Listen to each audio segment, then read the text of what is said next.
You know how RC car parts are. When the going gets tough, they just let go.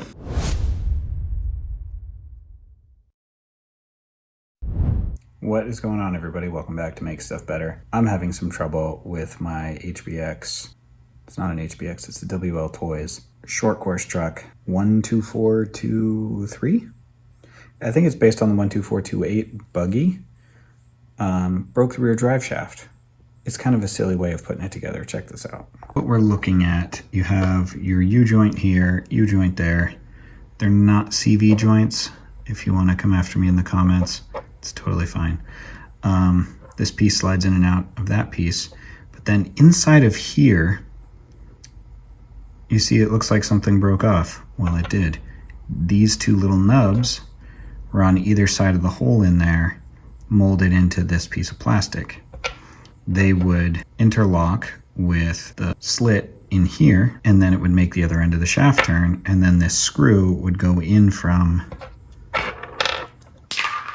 throwing stuff. This screw would thread in from this end and lock it in there. So this would be jammed on there. What happened was these little tabs broke off, and so this wouldn't spin. This is attached to the rear diff right there, and the shaft would. I guess through all the spinning, the screw broke, or maybe the screw broke and then it decided to break these things. I'm not sure what order that happened in. So what I'm thinking is we're gonna drill a little hole on either side of this collar, and then when we put this in, we can have a screw going into it from either side, and I'll get a new screw to go the length of that and thread that piece back onto there.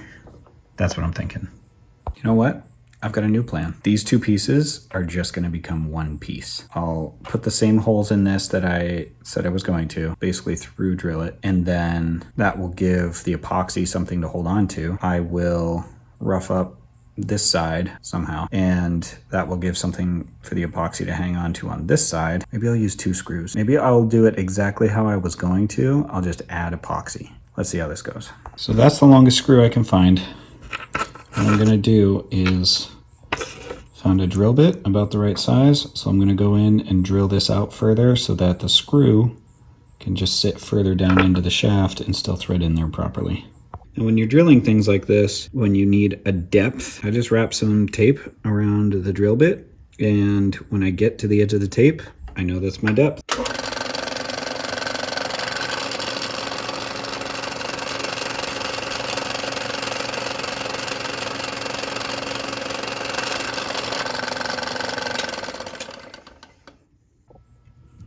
All right, so we'll get this together, put the screw in it.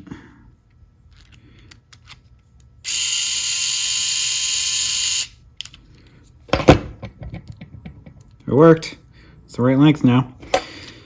Let's get these other holes drilled in this so that we can get this back together.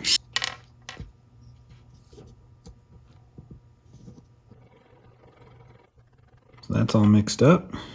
We're gonna take it and just gonna put it inside here to start. I did rough up the inside surface of this with a file to give the epoxy better adhesion. Kind of pushed a little too much out.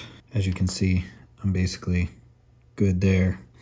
And when I go to stick these two pieces together, most of that's gonna push out anyway. I also did rough up the surface of this with a file, so we have better adhesion there too. Now we're gonna put these little screws in here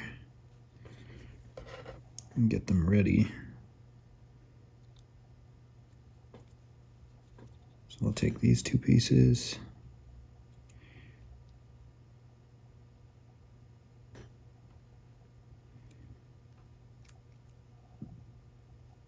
I can put a little more in. Now it's gonna squeeze out. Oh yeah. This in. Perfect. Now this would have worked without the epoxy, but it probably wouldn't last very long because these screws will probably just pull out once the going gets tough.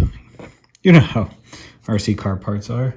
When the going gets tough, they just let go. Now we can get this one together. And in here, well, as my grandfather used to say. There we go.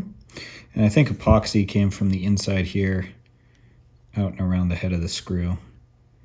Just kind of like oozed out, and that's what's going on in there. I don't expect this to last forever, just keeps me from having to buy a new one right now. There. I'm gonna put this back together, and I'm not gonna use it tonight because I want it to actually work.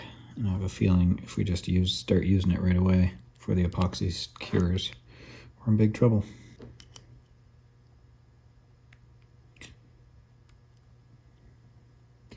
Now you want these to be in phase, so you want them to be facing the exact same direction, and that would be how they go.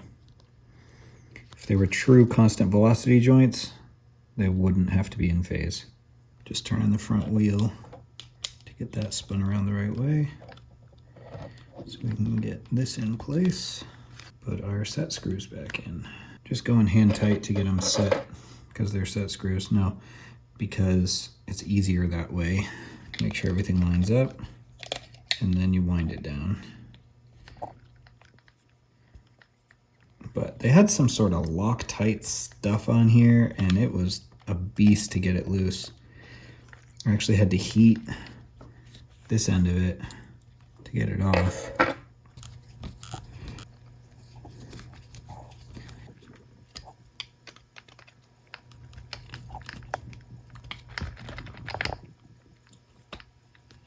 So that's done, installed back on there. I don't have a lot of faith in it that it's going to last very long because the center portion of that drive shaft is plastic, and I've been running this on 3S. It's no wonder it broke the first place. And I run it through like short grass. It's probably, this long, but it's still grass, so it puts a lot of strain on it. I was driving this around earlier and was like, why is it so squirrely? And the front wheels are just not staying straight, and I'm looking at the steering knuckles going, oh, it's flexible plastic, that's why it isn't. No, it's because the back wheels weren't driving at all. Everything was on the front wheels. So now, it's as good as new. Actually, it might be better than new. Once this breaks again, if it breaks on the other end, I can do the exact same thing. But if the plastic part of the drive shaft just gives out in the middle, I'm probably just going to go buy a metal version of that drive shaft. I do know that they make a lot of upgrades for this. In the 12428, the buggy version, and I'm sure all of those upgrades just fit on here. The whole point of this channel is to help people understand that you don't always have to go buy the part. Often there's something you can do to fix it, or you can modify something. I do as much as I can without buying stuff to make my cars work better. Sometimes you do have to buy stuff, and that's fun because it's like Christmas when stuff shows up in the mail. Not knocking new things, but fixes like this get you back running. A matter of a few minutes, I had this thing taken apart, fixed, put back together. I do have to let the glue cure, but I don't have to wait 3 days for an Amazon package to show up. So if you like learning new things and ways around just buying parts, subscribe, like, ring the notification bell so that you get notified whenever I upload a new video, and you'll see me next time.